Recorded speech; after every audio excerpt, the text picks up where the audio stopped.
Ready. Hello, everyone, and welcome to AF Toledo's monthly installment of Coffee with Creatives. Thank you all so much for joining us this morning.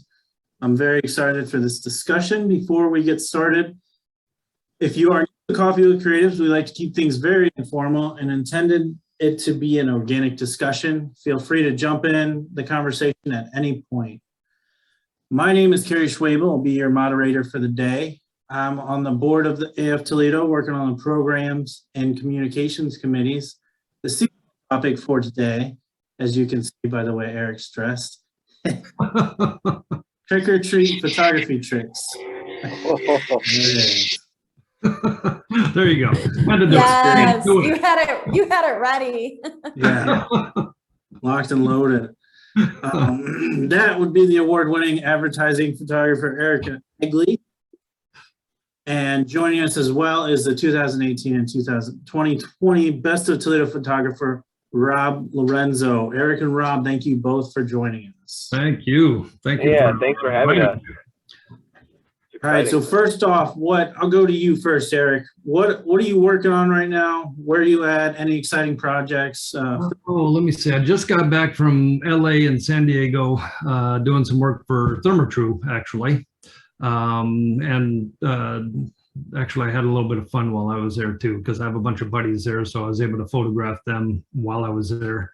One being an actor that I know, a good buddy of mine. So he was on a few shows that I did not realize, and I got to check out those shows. I think one of them was Real Housewives of LA, so I got to check that out. He was in first season. So I'm like, really? Okay, that's not good. And then this coming week, I'm working with Owens Corning on 2 major shoots. So fun stuff. That'll be fun because it's lifestyle type imagery. So exciting stuff. What about you, Rob? What are you working on these days? Yeah, so I just pulled into my Cleveland office. So a little background on me: I work with ESPN, so I'm pretty much covering the whole Midwest now, so Wisconsin and Illinois, including Florida for some reason. Hopefully I don't have to drive down there. Hopefully they'll find me. But yeah, so I'm pretty much just wrapped up with White Sox, and we're moving on to some Browns and Cavaliers basketball this upcoming week. We have a doubleheader with the Broncos and Cardinals, and then we have opening nights with the Cleveland Cavaliers and Charlotte Hornets.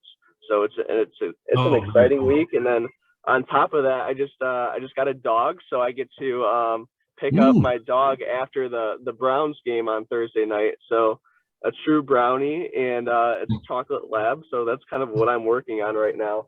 Awesome. But yeah, staying busy. Very awesome. Cool. Very cool. Yeah, good to hear. What's the dog's name going to be? So I'm embarrassed to say it now, but it was going to be Kyrie. There's just a lot of things happening with Kyrie right now. Kyrie Irving. So yeah, we're bouncing around a few different names. But yeah, I'm a Spy Kids fan too. I grew up being a Spy Kids fan, so I thought it was always funny, like the character names in that. So Junie Cortez was one of them. So we'll see what happens. I still have a few nights to sleep on it. All right, that's exciting.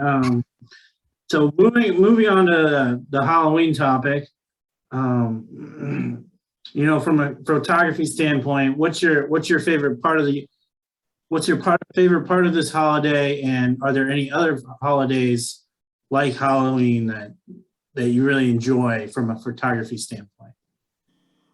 And I'll go to you first, Eric.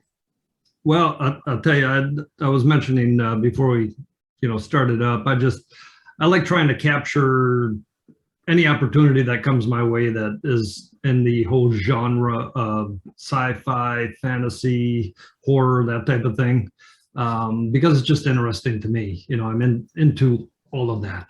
I love it, and I tend, my photography for my commercial clients tends to be a little more normal, I guess you would say, whereas I can get a little darker with my photography when you're dealing with sci-fi and fantasy and that type of thing, which, again, I like the dark side Even though I'm dressed as a Jedi, I like the dark side. But yeah, Halloween's good. I just, I love being able to see, especially kids sort of get into, the creative aspect of, dressing up and just trying to be whatever they want to be. I think it's cool. And I mean, we always encourage our kids. I mean, we always made the costumes, at home. So whatever they were into, we would sort of try and make a costume that fit to whatever they were interested in. And that's just fun, just have fun with it. I love it. Absolutely love it. So that's pretty much, I just like the whole fantasy part of it. I saw a t-shirt in LA. It said stamp out reality. And that pretty much sums it all up right there. Awesome. Well, Rob, you're more in the sports industry. Is there any change, around Halloween that you notice?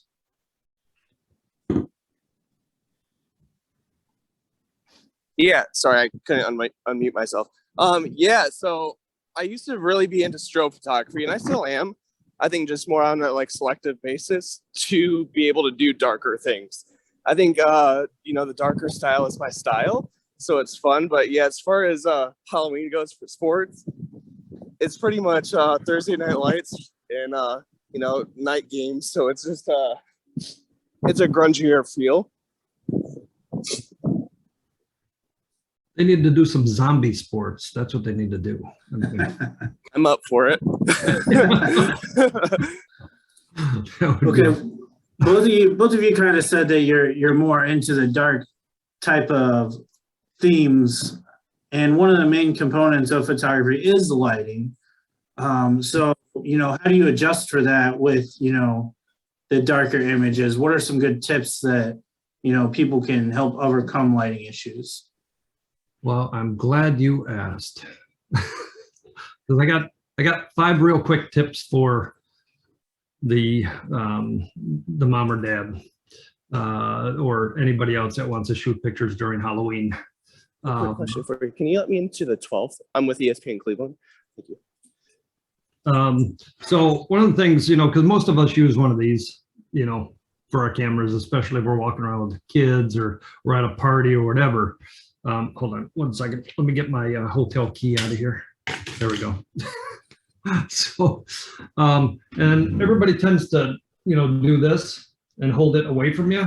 Well, at Halloween, you're going to be dealing with, nighttime or darker type images, and you tend to get blurred. Okay. So just like with a regular camera, I don't care where you're shooting or what you're shooting, keep the elbows in and tight to the body, and that way you can stabilize the camera. Okay, whether it's an iPhone or whether it's a standard camera, just keep the elbows in, tight to the body, and then you got, essentially you're using yourself as a tripod. Okay, and you can stabilize that camera. The other thing is turn off your flash, because the flash pretty much overpowers any of the lights around you. So if you're using a phone or a camera with a pop-up flash, just leave that off. You don't need it, because it's going to screw up everything that makes the effect, essentially. The other thing is, try and zoom in close to your subject for the most part to get the character and to get the emotion of it. And then the last two, obviously I like Halloween, and generally we do the porch up, and I'll have a fog machine and the whole shot, and dress in my Jedi costume with the lightsaber and whole thing. Fog machine is great for whether it's horror or sci-fi. Okay, and I usually put colored lights behind me. Okay, to get that really cool effect, and it with the lightsaber especially, it looks just awesome from the street. So try and keep the lights behind you. Color lights, I mean, you can get them real cheap at Home Depot or Lowe's or wherever, and more or less to the side. You don't want front light, unless you're doing horror, and then it's sort of like this, you want it from below. But yeah, I mean, that's real quick and easy tips, especially with the iPhone, just keep that tight to the body, your elbows, and you should be able to stabilize that shot. No blur. So those were my 5 quick tips. Gotcha. So, Rob, being in the sports when everything's lit up, what challenges do you face? Rob, you're muted. Oh, Good call. Of course, that was today. But there really isn't too much to worry about with lighting when it comes to sports photography. Obviously, worrying about your shutter, sports photography 101, I guess. But when it comes to, again, like I really love strobes still. So I think one of the key things that I take away is like building relationships with a lot of these athletes. So when it comes to Halloween themed, pregame outfits or stuff like that, I really just revert back to my strobe photography and meeting up with them at their houses or like on location somewhere. And I'm huge into like rim lighting and giving it like a darker contrast. So I usually set up about a 3 light setup for, I guess, just a grungier feel and, raise my f-stop to where I'm just, drop shadowing the background and just really lighting them up, from, left side to right side, and then giving them like a halo effect above as well. So that's kind of my go-to setup for, I guess, a grungier feel. And it's really darken out, their surroundings and make it feel a little bit more grungy. But a lot of these athletes, they're heavy on social media and they want to post what pregame outfits they have or what type of shoes they got. So they like highlighting themselves. So I'm a part of it. Being able to set up those strobes are like something that I really like to bank on. And I feel like it brings something different to the sports world too, because a lot of sports photographers out there aren't heavy into strobes or only have minimal equipment, to where I was backwards and, got into studio photography with another local photographer, Nick Amrine. He really got me into it. mhm. And, just learning that setup and then going from there. Obviously Eric, I don't even know if Eric knows this, but I looked up to him heavy when I was, coming up in the industry. Nick, Rob Wagner, Yeah. Eric, like all of you guys were, I guess, heavy inspiration for me as far as the style that I wanted to go for. And seeing you guys, in Westcott and Paul C. Buff setups, I was heavy into strobes. So I learned it. I got okay at it. And I always say I'm okay at photography because I feel like there's always room to grow. And That's a good thing, though. That's a good Yeah. thing. For any creative, you always want to learn. You always want to, evolve, for sure. Sure. I appreciate your kind words, for sure. Yeah, and I mean, that's just kind of what I've always done. I think that grungier feel is just kind of the style that I like to go for. Mhm. I like to use gels. You'll usually see, I guess, more so now than ever, orange and red. Orange Mhm. for the Cleveland Browns, red for the ESPN theme. But Mhm. that's kind of what I've been working with lately. Yeah, and you made a real good point about trying to keep the rim lights and that. I mean, I think a lot of photographers now they forget that shadows are a good thing. They're not a bad thing. They help create depth, and so Right.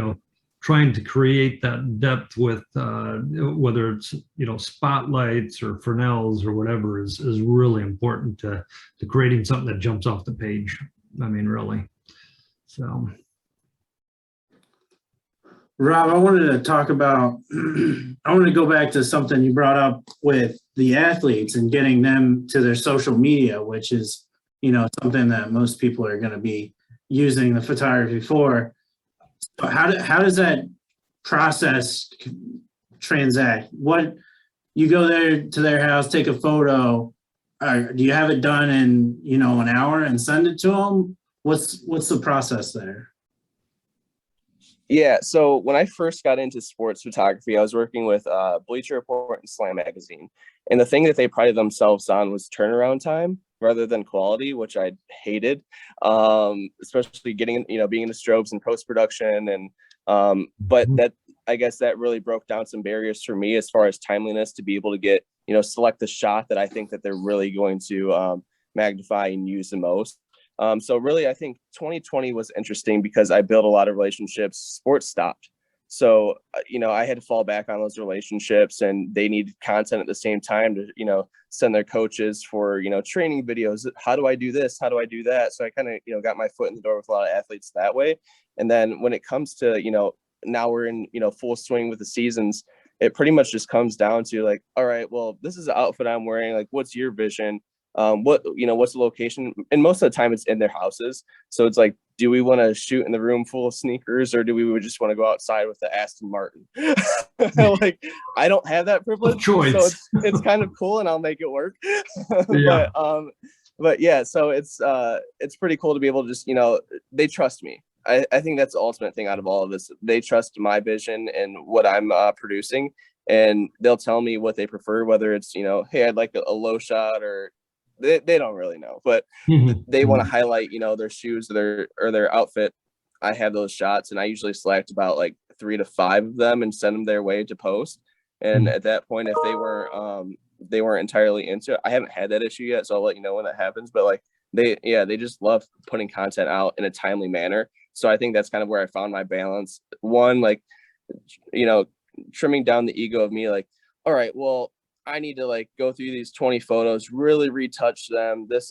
That's not what the client's looking for in this particular, example. So let me just tone it down a notch, 3 to 5 images, send it their way, and then go from there. But yeah, it's pretty smooth process, to be honest, and it's so fast. Like, I mean, they leave to the stadium around, 9:30, 10 for a 1 o'clock game.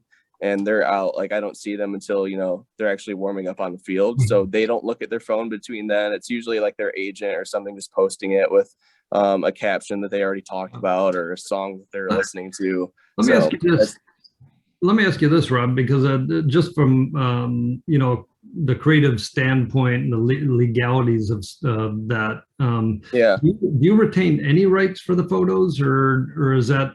Yeah. And so that was one of my biggest things. So I stopped working for Bleacher Report specifically for that. I wanted to build my brand and continue to have my logo on things. And they didn't give me that ability. So ESPN Cleveland and I, Good Karma Brands, company that owns ESPN, Midwest, we came to those terms. So I own all of it. Anything that goes out, ESPN Cleveland, Chicago, Wisconsin, whatever, has my RL logo on top of it as well.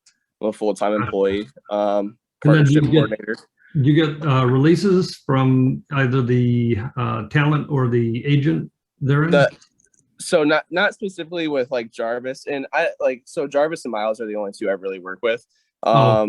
Yeah, their agent I grew up with, Miles's, and Jarvis I really haven't had anything. But again, I don't think that's my objective either, to like turn around and sell these images or like do any promotion. So anytime, and that's something we've even talked about, like they love having my logo on it because it's more of like an exclusive thing. They're like, I'm their guy. But vice versa. So I've talked to them like, why don't we just throw your logo on it, because it's your branding too at the same time. But that's kind of where we're at with it. Very cool.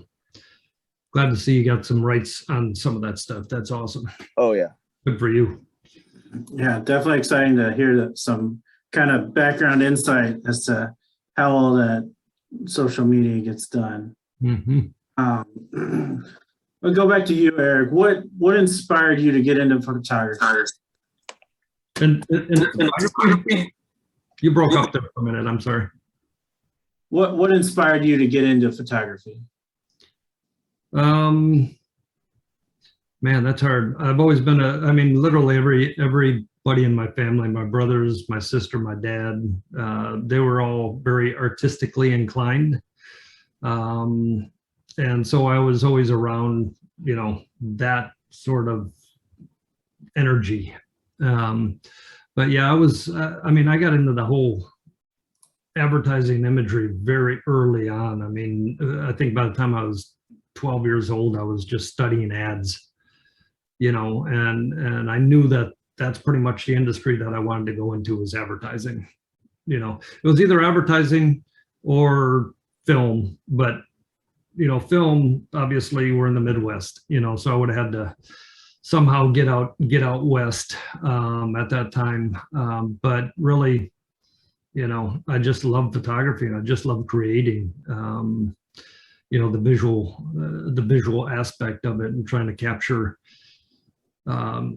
images that, held the viewer there for more than a few seconds. Because if you can do that, then you're doing your job as far as selling that product or service. If you can hold the viewer's attention, You know, I always say it's, you know, it's one of those things where a mediocre photo or a bad photo, you know, people will notice that, but a great photo, they're going to stay on for a long time, you know, because we're so bombarded with imagery every single day. I mean, so bombarded, and most of it is mediocre at best.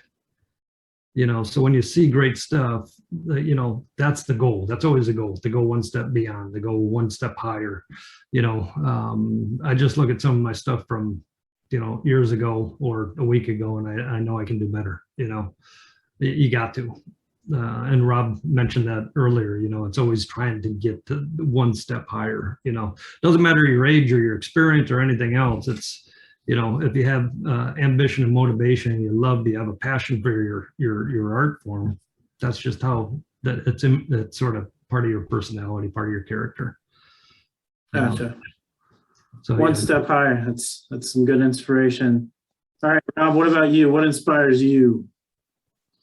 Yeah, and I think originally what inspired me in photography was so I started when I was in high school, so a junior in high school, and I was really into cars. So Detroit was close. Detroit was close, so going to Woodward and photographing like the street races, and you know, telling all my friends' parents like we're sleeping in each other's houses and we'd stay in Detroit, which probably wasn't safe. I'm alive, we're here. Hey, that's where I'm from, dude. Come on. Yeah. So like the automotive scene was kind of what it was for me, and Mhm. I guess the grunginess of Detroit. I love, you know, the abandoned zoos, Belle Isle Zoo, going to you know, just I guess huge buildings and just photographing landscapes. Then I started incorporating people into all of that stuff. Mhm. I think now what inspires me is kind of like, you know, the Tom Brady quote is, you know, what's your favorite photo? It's like the next one. I'm excited for the next one, you know, whatever that is. You know, I don't think I'll get a Super Bowl ring anytime soon, but Never know. that's kind of, yeah, that's kind of how I look at my images as well. So it's tough for me to even like slim down, you know, images, because I'm just constantly like thinking about that. And maybe that, you know, that's a result of social media. You know, me growing up in social media, like, okay, well, I can do better because I follow all these photographers and I see stuff. So I think that has a heavy influence on it too. But at the end of the day, you know, I think I'm just trying to inspire myself to just be a better me. And whether my photos are, you know, great to people or not great to people, like I'm having fun. So that's all. You got it. That's the important part. Yeah. I think the other one that I was told by a creative director one time is you're only as good as your last photo. Yeah. And so try and make it your best, because that's what people are going to remember, is that last photo you did, you know. So yeah, try and live by that one as well. Yeah. For sure. Awesome. The next one. All right. Well, I want to get into a couple samples here, and you brought up Jarvis Landry, Rob. So I wanted to share this photo of Jarvis that you took, and I just wanted you to kind of walk through. Yeah. So as you can see at the bottom of the screen, that's a Canon EOS R that's on the ground. It has a 600 millimeter lens on it, and you know, at this time I did not know Jarvis. Jarvis and I had a small like a 10-second conversation before the game about our shoes. So that was it. That's the only interaction I had. And he gets his touchdown pass against the Miami Dolphins, who he prior, you know, played for. He's mic'd up during this game, and he catches a touchdown pass, looks over at me, like locks in from the, you know, the end zone, the line, and just starts crawling. At this point, I'm just kind of like, oh, like he's coming towards me, but I don't have, you know, the right lens on this. And this is the first game I brought my second camera body to. So I toss this thing down to the left because he's already, you know, in my face at this point. I bring up a 16-35 Canon 6D. I don't even remember what it was. I think it was a 6D. And my settings are horrible. So this is just, to me, it's more of like a storytelling photo than like, this is what you should do in sports photography. But it was just such a cool moment. And this really, in First Energy Stadium, like this really got me recognized, and it really built a relationship with myself and the guys with the Browns, and it was just such a cool moment for all of us. And there's something going around social media right now, like if you work for the NFL and you celebrate during a touchdown pass, like you shouldn't be on the sidelines. And like I get that to a certain extent, but what if you get the shot? Like what if you get the shot and you know you had the shot? And at that point, you know, we stood up. It's on tape on NFL Network. I stood up. We both like yelled, and then I went right back to the photo room. I looked at my stuff, and it was just a black screen. So like this photo was black. Yeah, there's really not much to say about it, I guess, as far as, you know, what to do or not to do, but like just be prepared for anything, especially in sport. You saved it, so there you go. That's yeah, so there's and if you even notice at the field in the background, the depth, like it's very bright at one point, and it's a huge shadow. So this end zone is a huge, just, you know, dark spot. And that camera specifically wasn't ready because we just moved down, you know, down the field so fast. I was locked in on Baker Mayfield during this time and got it on video, the pass, and then he starts crawling up and just was out of, you know, range for the depth. But yeah, it was just like such a cool moment. I'll always, you know, revert back to this, is like, this was the moment, like I knew this is like I was in the right place. Sports photography, I played sports growing up, so I never was able to really get on the opposite end of it during high school. I didn't make the college team, so I definitely started.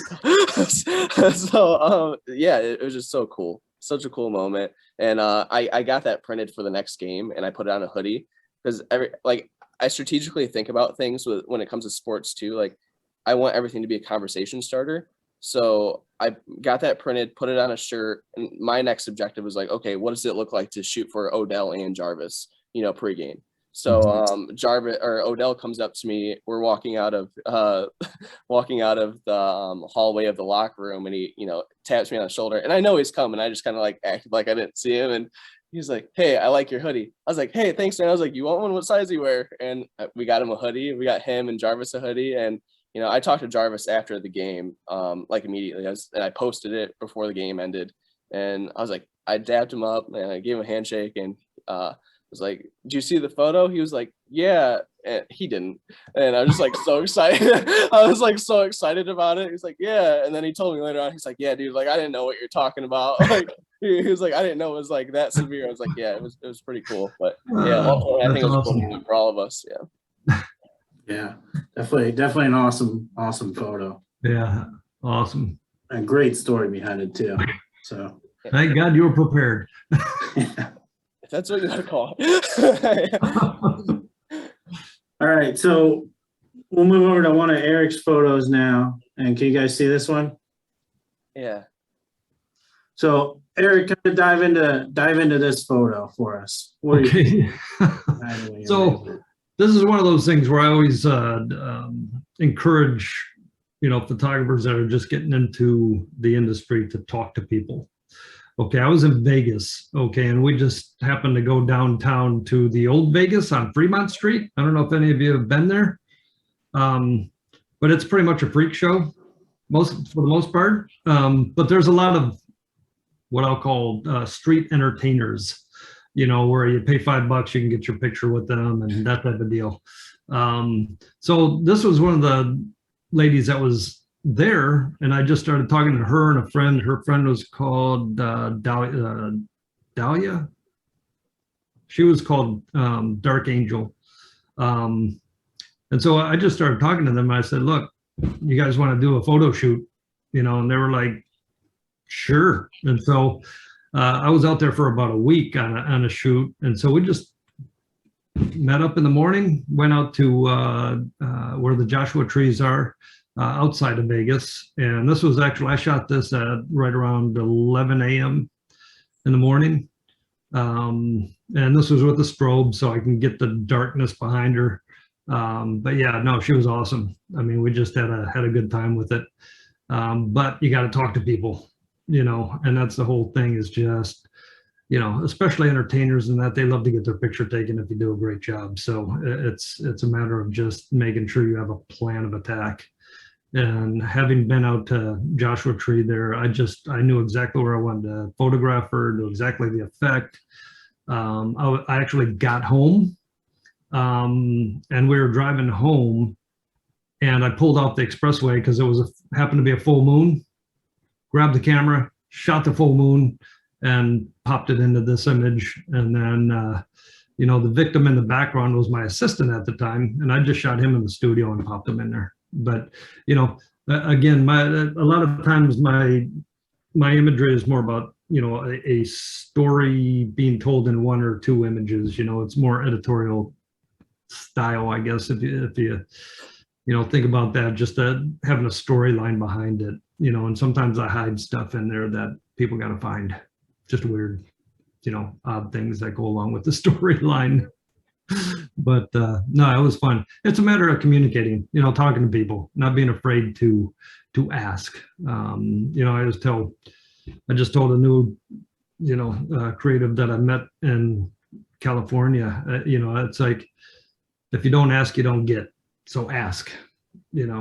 People are the same as you and me, and you just got to talk, relate, and communicate. So that's, I did a bunch like that when I was in Vegas on that week. I just, there was cool people, so I talked to them, and we went out and did shoots. It helps if you have a business card and a website to prove that you're actually legit, because there's a lot of not legit photographers out there. So, it can be a lot of fun. And like I said, I like that darker aspect. I sent over, this one was more vampire related, and then I sent that other one that was vampire related. And the other one was actually shot in studio, and then I put in the background and that type of thing. Obviously, if you're doing this at home with the kids or with the grandkids, or, with your significant other, you probably don't want to get that involved. But, I'm a little sick and crazy like that. So there you go.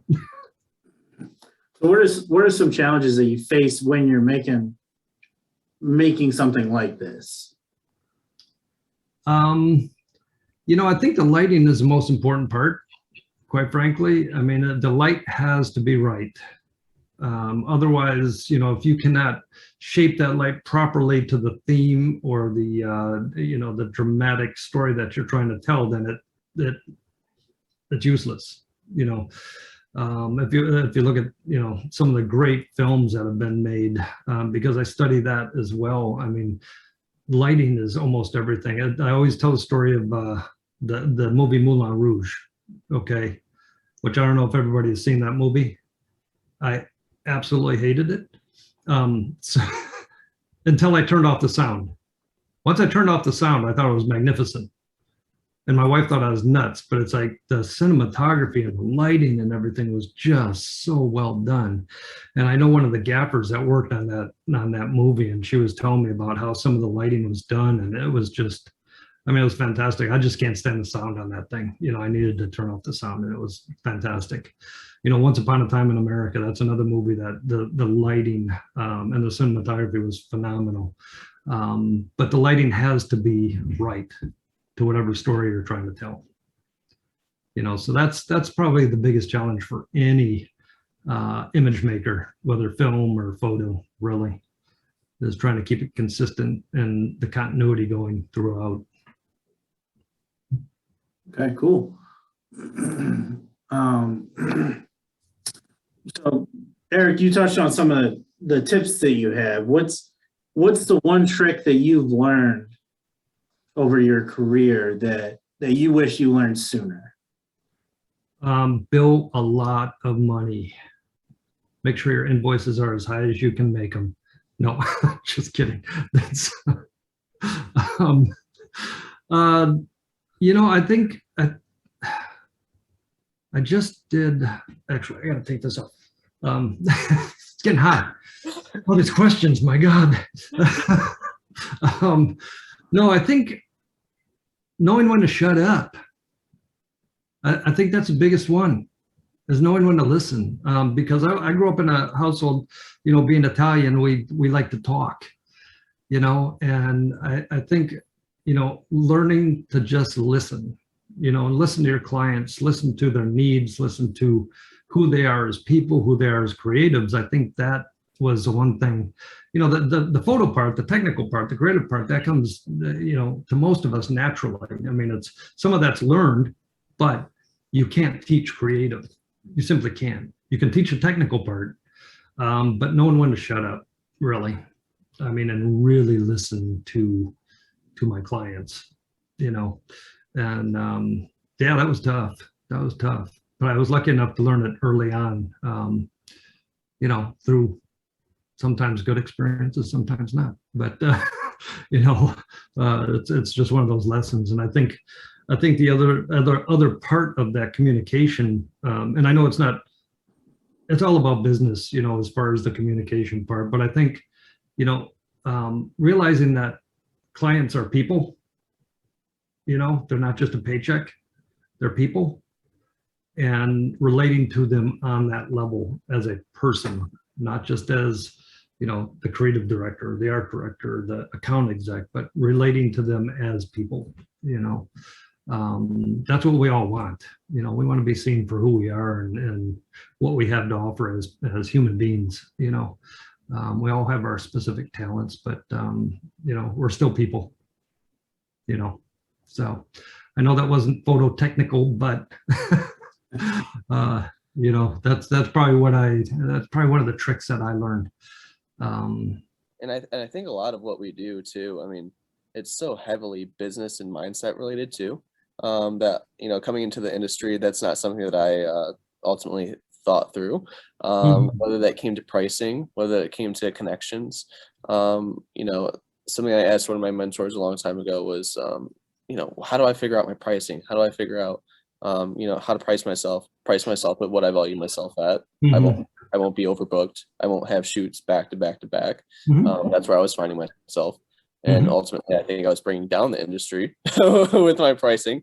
And I think down the line too, I think one of the biggest takeaways I can advise to, whether it's photo, video, if you're in any type of creative mindset, take time for you. I think that's very important, because if you take time for yourself, ultimately, I think at the end of the day, you're going to be able to bring the most value to the table. And so I have, you know, I deal with that now. I'm going to deal with that when I'm, you know, 60, 70 going on. But ultimately, it's going to keep me young at 60, 70 going on. And at that point, I want to be able to look back and say, you know, I'm doing it right. Not that I've done it right, but I'm doing it right, because I think at that time, like, I don't see myself retiring. Like, I really want to do this stuff day in, day out, because it's what I love.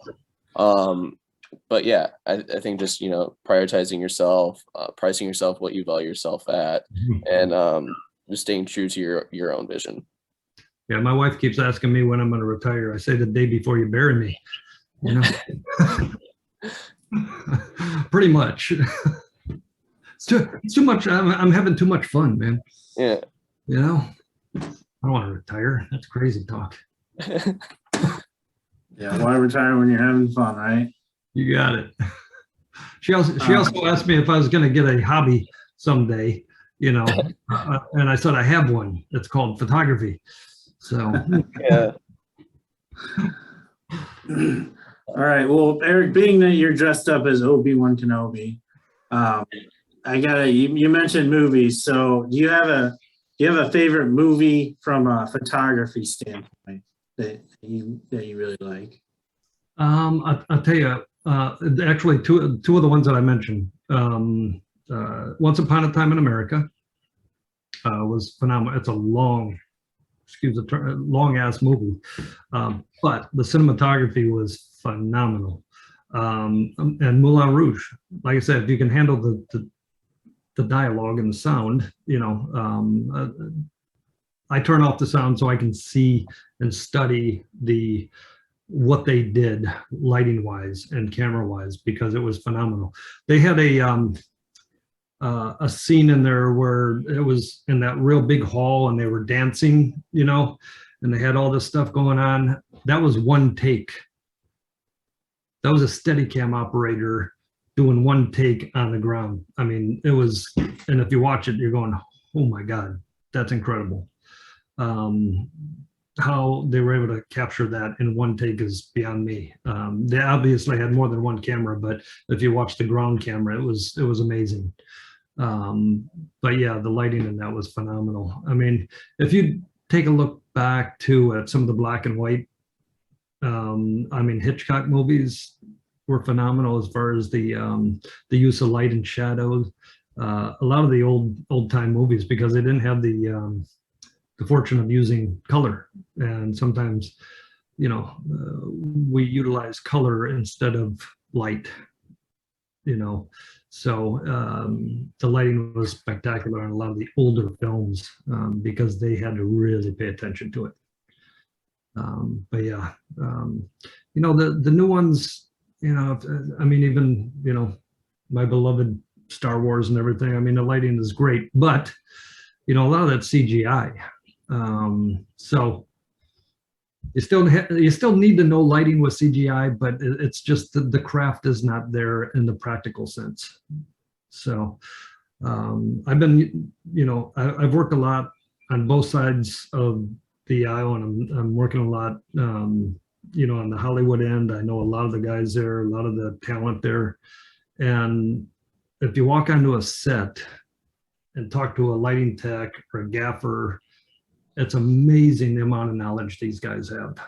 And when I say guys, I mean women as well, because thank God there's a lot more women getting into that part of the industry. You know, it's really cool to see, because in years past, it was a good old boys network. But they are really technically adept, all of them. It's amazing. And they know their lighting, and it's really cool to see, you know. Whereas I think in the photo end, I think people are going to the easy thing, and because of the high ISOs and all this other stuff, they're utilizing more available light. If you look at some of the influencers and some of the people that are coming up, and you know, you just can't do the same. You can't do the same thing with available light. You just can't. I mean, sometimes it's great, phenomenal, but you know, being able to shape and work and paint with light is really essential to knowing your craft, for sure. Awesome. So Rob, what about you? What's your favorite movie from a photography standpoint? So Eric's not gonna like this. I'm huge into animation. I think that's probably something I'm gonna add to my artillery down the line. Is I like creating things, and I find it very fascinating. Whether it's music videos or Spider-Man Into the Spider-Verse, like, I think that's very fascinating. So I'm excited to see. I mean, those are, again, like, I really look at music videos a lot more than anything for lighting, and then even creating things. And it's probably not like the traditional lighting, you know, you're looking for an answer for, but it's all over the place, and I just like all over the place stuff. Like, make it make sense. So there's that, and yeah, I'm really into animation right now. So trying to understand the different concepts of that, but also taking my knowledge of lighting and making it make sense. So I think I'm excited to start dabbling with that a lot more. I think down the line, that's probably that's what I want to be known for, is like just creating things of that nature. But right now it's photo and video, and I love it. And I think I could just excel a lot more once I get into that. Yeah, very cool. Very cool. Any questions from the audience? I have a lot.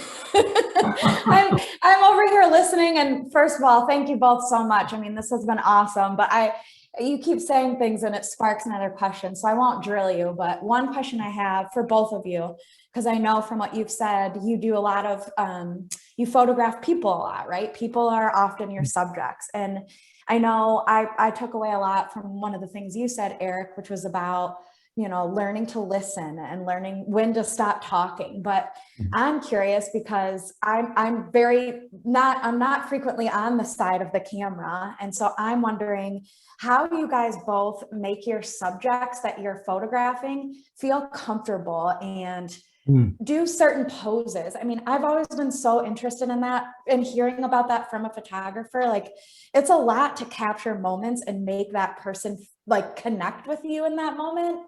So I'm just curious what your what your thoughts are on that. I mean, how do you usually go about that from a subject standpoint? Do you want to tackle that first, Rob, or you want me to hit it?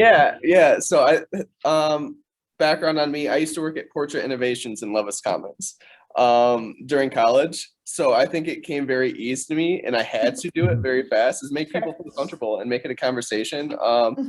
And if it's something that they really don't want to do, like don't push them. Like, let's just move on to the next look or whatever it may be. And that's specifically probably for like family photography. But usually, like I have a sit down with clients as far as like, you know, what it is they're looking for, what their main objective is, stuff like that. But yeah, I don't know if I work with like too many people that like feel uncomfortable or like I try not to give that creepy vibe either. Like like just trust me. Right. It feels awkward. It looks right though. So like that's usually what I say. That's awesome. Yeah, I had a lot of go-tos working at Portrait Innovations. They're probably from some very weird people, but like I'm okay. Oh, that's funny. No, I mean, you know, from my standpoint, I just because I work with a lot of, you know, professional talent. I work with a lot of people that have never been in front of the camera.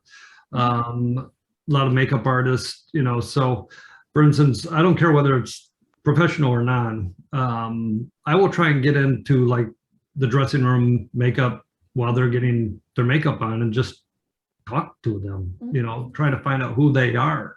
And then of course they talk to me and ask me questions. So by the time we're on set, we know each other, you know, and, you know, at that point we got a relationship. So it's a lot easier for them to trust me once they get in front of the camera, because getting in front of the camera is not easy for everybody. I mean, it can be tough. And, you know, if you try and just get that relationship going and communicate and again, treat them as a human being and trying to get to know them, it's a lot easier. You know, I mean, I've shot a lot of board of directors, and there's always the one person on the board who wants to be a pain in the ass. I mean, there's always one of them, you know, and it usually ends up that is the person that I end up friends with. You know, because it is a challenge for me to get them to do what I want. So a lot of it's a psychological game, you know. Yeah, one of the guys I remember, Lazy Boy, he just found it funny to give me a hard time, you know, which is fine. I'm good with that, you know, but I would give him a hard time back, and that got him to respect me.